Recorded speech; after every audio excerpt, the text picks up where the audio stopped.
একটা সুন্দর কাজের জন্য সবচেয়ে বেশি যেগুলো দরকার সেগুলো হলো একটা সুন্দর মানসিকতা, একাগ্রতা এবং খাটনি। একসঙ্গে মিলে যে কোনো কাজ করলে সকলের সাথে সকলের যদি মনের মেলবন্ধন না থাকে তাহলে সেই কাজ কোনোদিনই সুন্দর হয় না। কালী পুজোকে ভিত্তি করে কিছু নতুন ভাবনা চিন্তা নিয়ে আজকে আমরা সবাই মিলে লেগে পড়েছি একটা ভিডিও শুট করার জন্য। তবে সব কিছুর ঊর্ধ্বে গোপালী ভরসা। তবে এই ভিডিওর সবচেয়ে বেশি চিন্তা ভাবনা ছিল দিদির, তাই সবার প্রথমে গোপুসোনাকে প্রণাম করে আমরা লেগে পড়লাম নিজেদের কাজে। এখনো অবধি তোমরা যারা ভিডিওটা দেখোনি তাড়াতাড়ি আমার ফেসবুক পেজে গিয়ে দেখে চলো শুটের কিছু দারুণ দৃশ্য দেখো। তুমি আমাকে দয়া করে আর ই করো, আমি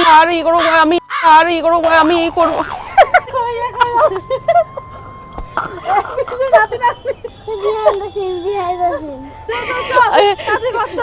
কি বললি বল বাবা। না মা আমার তো কোন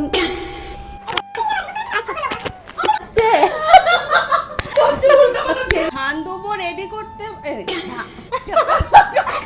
রেডি তো বলা হবে না তো। এই কলিযুগে এই কন্যা সন্তানরা, কলিযুগে কোনটা কলিযুগে পড়ে মেল একবারে। চল স্টার্ট কর। এ তো খুব ভালো খবর বৌমা, তাই না? আর